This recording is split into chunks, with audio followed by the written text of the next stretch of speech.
પરબતભાઈ માયાણી આઈસી Sonalma education and charitable ટ્રસ્ટના પ્રમુખ વિદ્યાર્થીને સન્માનિત કરી રહ્યા છે. આપણે તાળીઓના હાથથી ખરેખર વધાવવું જોઈએ.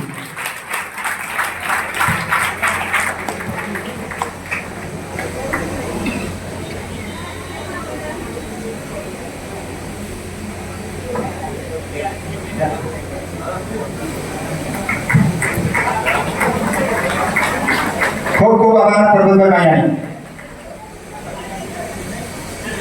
સન્માનનો દોર આગળ વધારતા પહેલા Aai Shri Sonalma education and charitable trust સંચાલિત જે ચારણ કુમાર છાત્રાલય છે તેમના વિશે એનું કાર્ય શું છે એ બધી જે કઈ માહિતી હશે અને બીજું કઈ શિક્ષણ વિશે પણ હશે એ બધું વ્યક્ત કરવા માટે ટ્રસ્ટના પ્રમુખ શ્રી પરબતભાઈ માયાણીને હું વિનંતી કરીશ કે પરબતભાઈ સ્ટેજ પર પધારો અને આપણું વક્તવ્ય આપો. Come on the stage mister Parbat Mayani.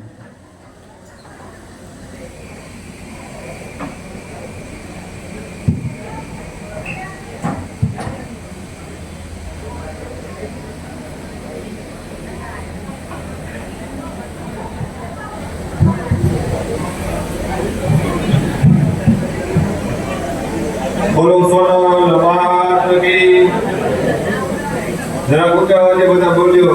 બોલો સોનલ માત કી થોડી કષ્ટી છે પણ ભવિષ્ય ઉજ્જવળ છે.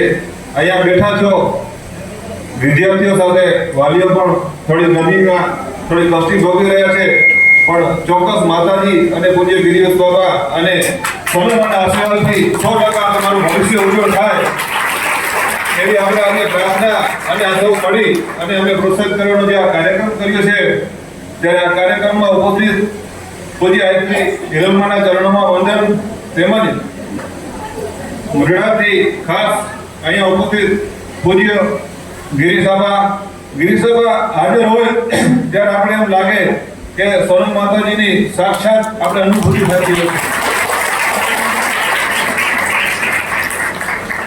અમે ભાગ્યશાળી છીએ કે આમાં ટ્રસ્ટના સહભાગી છીએ. ટ્રસ્ટમાં અમે કાર્ય કરવાનો મોકો મળ્યો છે ત્યારે જે આપણે સમાજના તેજસ્વી તારલાઓ છે તે અમે વર્ષો એનો સન્માનિત કરવાનો અમને મોકો મળે છે. ખાલી થોડા દિવસ પહેલા 10 દિવસ પહેલા નક્કી કર્યું કે આપણે આ સન્માન કરવું છે ત્યારે સન્માનની અંદર ખાલી સોશિયલ મીડિયાની જાહેરાત અથવા એક પણ સિંગલ માણસને ફોન નહીં, સોશિયલ મીડિયાની જાહેરાતથી જ્યારે 150 જેટલા છોકરા આપણે વિદ્યાર્થીઓ ભાઈઓ બહેનો ઉપસ્થિત આનાથી મોટી વાત કહી આપણા તેજસ્વી તારલા એટલો મોટો સારું પરિણામ લઈ આવ્યા છે તો ચોક્કસ આપણે સારી દિશા તરફ જઈ રહ્યા છીએ. મારે આ તકે થોડી નાની વાત કરવી છે. એક ઉદાહરણ આપી અને વિદ્યાર્થીઓને થોડુંક પ્રોત્સાહન આપવાનો પ્રયાસ કરીશ. આપણા માટે આ કદાચ કાર્યક્રમ આપણે સમાજ માટે થોડોક આમ થોડા વર્ષોથી છેલ્લા 3-4 વર્ષથી જ આ કાર્યક્રમ થાય છે અને થોડોક વિદ્યાર્થીઓ નવા હોય છે, વાલીઓ નવા હોય છે. દર વખતે વિદ્યાર્થી અલગ હોય છે, વાલીઓ અલગ હોય છે એટલે થોડીક વ્યવસ્થામાં થોડોક અલગ લાગતું છે પણ ક્યાંય પણ તકલીફ રહેતી હોય, ક્યાંક ખામી રહેતી હોય તો અમારા ટ્રસ્ટ વતી ક્ષમા માંગુ છું. વાત મારી શરૂઆત કરતા પહેલા હવે હું મારી વાત વિદ્યાર્થીઓને ખાસ અને એના પેરેન્ટ્સ જે ઉપસ્થિત છે એને વાત કહેવા માંગુ છું. એક સાંભળેલી વાત છે, ઉદાહરણ છે અને તેમાંથી સારું એવું સમજાય તો સમજાય જેવી વાત છે. મિત્રો એક મોટો શહેર છે. શહેરની અંદર એક પતિ પત્નીનો ઝઘડો થાય છે. જે મોટા રોડ ઉપર સારા ગર્ભ શ્રીમંત હોય છે, ખૂબ પૈસાવાળા વ્યક્તિ હોય છે, જ્યારે એનો ઝઘડો થતો હોય છે ત્યારે ત્યાંથી લોકો પસાર થાય છે. જ્યારે પસાર થતા હોય છે ત્યારે જોઈએ છે કે ક્યાંક ઝઘડો થાય છે, ધીમે લોકો ભેગા થવા માંડે છે રોડ ઉપર અને ટ્રાફિક જામ થવા માંડે. વાત સમજાશે તો સમજાશે, નહીં સમજાશે તો ઝઘડો જ સમજાશે. એટલે લોકો એ ઝઘડાને જોઈ અને ધીમે અહીંયા બધા ભેગા થાય છે. જ્યારે લોકોનું ટોળું રોડ પર એકત્રિત થાય છે ત્યારે એક હવલદાર આવે છે અને એ ટોળાને અલગ કરી અને જે ઝઘડો ચાલતો હતો એ ઝઘડો એ ઘરની અંદર જઈને સાંભળે છે ત્યારે પતિ પત્ની બાંધતા હતા બે. હવે એનું કારણ એ હતું કે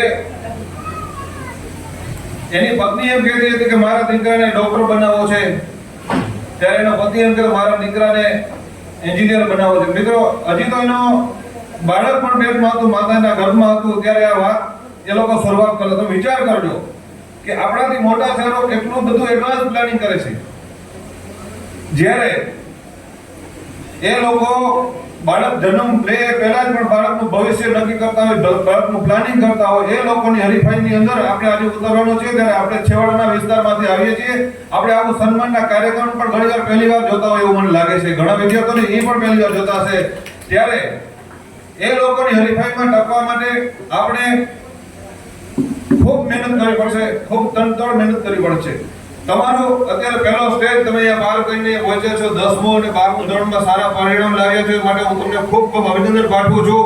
પણ તમારો જે દિશા છે એ અહીંયા પૂરી નથી થતી.